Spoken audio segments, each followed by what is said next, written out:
What is up, guys? Coming to you on this Overreaction Monday.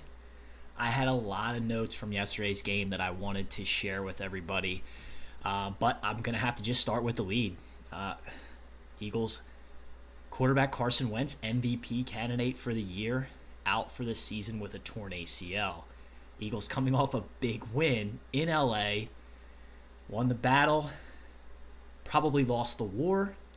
The Philadelphia Police Department has APBs out for everybody walking across the Ben Franklin Bridge today because people are diving off. That's not safe, by the way. Don't do that. This is tough. Anytime you lose a starting quarterback in this league, it's hard to recover from, right?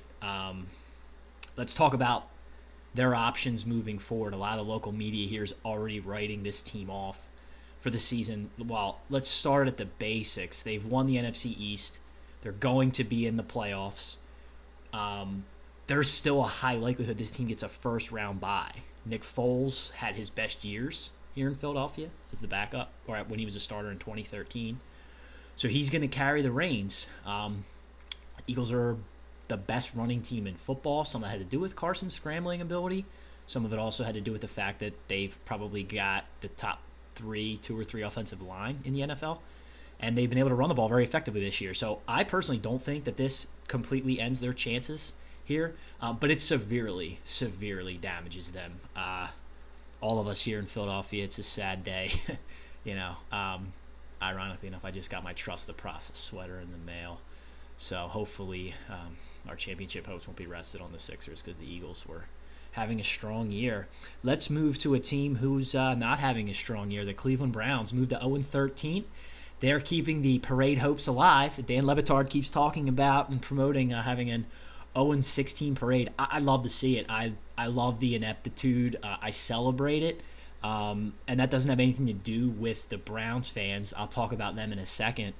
But when you look at even yesterday's game, right, that's a game at home. I've got a few viewers who are Packers fans. I know they're not going to mind me saying that game was in hand. Cleveland's up 2 scores mid-third quarter. They're pretty much dominating the game, and they let Brett Hundley come all the way back and win that game for the Packers, which, by the way, is a huge win for the Packers because now they are still very much alive in the playoff hopes. They've got a big matchup this week with Carolina, so the debate all week with them now, especially with Wentz going out and the NFC, everyone in the NFC seeing the Eagles vulnerable, is does Rodgers try and come back and play this week? The Packers really need to beat the Panthers this week to stay in the playoff hunt. So that will be a tough thing to do without Rodgers, but that'll be for later in the week. The problem for the Browns fans is, think about it like this. Usually when your team does poorly, or if you have a down year or two, you can at least rest on the fact of, well, we'll get good draft picks. The Browns have gotten good draft picks for a decade, and they keep browning them up, right? There's nothing positive about the Browns losing, other than maybe Le Batard gives them an 0-16 parade, which hopefully we see. So speaking of bad draft picks, James Winston, are you a bust? That's what I was asking myself yesterday. I don't understand what's going on with the Buccaneers. Why don't they win? Why aren't they winning? They've got a ton of talent on offense. When I look down at that team, I'll give you their numbers here. So he's finishing up his 3rd season here. He's thrown for a little over 10,000 yards. He's got a career rating of 86.2, which is not bad. 64 touchdowns to 41 interceptions. Again, not that bad. They're 6-10 his rookie year, okay. Saw some improvements in their record last year, 9-7, and they're 4-9 this year. I don't get it. Mike Evans, Deshaun Jackson, Cameron Brate, Doug Martin. There's talent everywhere on offense. Why doesn't this team win? Why can't the Buccaneers win? I don't get it. I'm not ready to call Winston a bust, but I'm asking myself that question because ultimately that's what we do, right? If you don't win, it's on the quarterback, unless you're Jacksonville, because they win with Blake Bortles, who, well, quite frankly, I looked at his numbers too, and they're actually pretty good this year.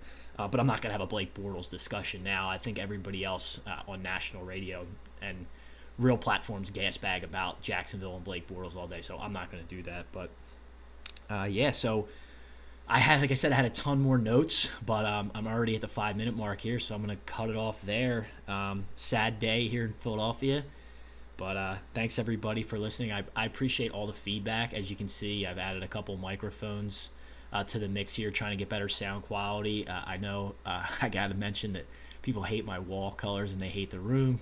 I don't know what I'm gonna do about the wall colors, but I'm gonna try and continue to get better camera angles here and such to get a little bit better perspective in the room. But yeah, I appreciate everybody that listens and clicks on my videos. Please subscribe to my YouTube channel. Feel free to comment on the videos. Everybody's making fun of me that watches them. I love it. Go ahead and comment. You can make fun of me all you want. I know I have a horrible beard. But yeah, please continue to click on the videos and listen, and I'll take any suggestions. I know one person actually wants me to break down why his KD doesn't suck, but I told him he's got to subscribe before I'll do that. So yeah, if you're listening and you want me to do that, I would be happy to gas bag about why your KD doesn't suck. But yeah, give me a subscribe. Thanks, guys. Swaggy out.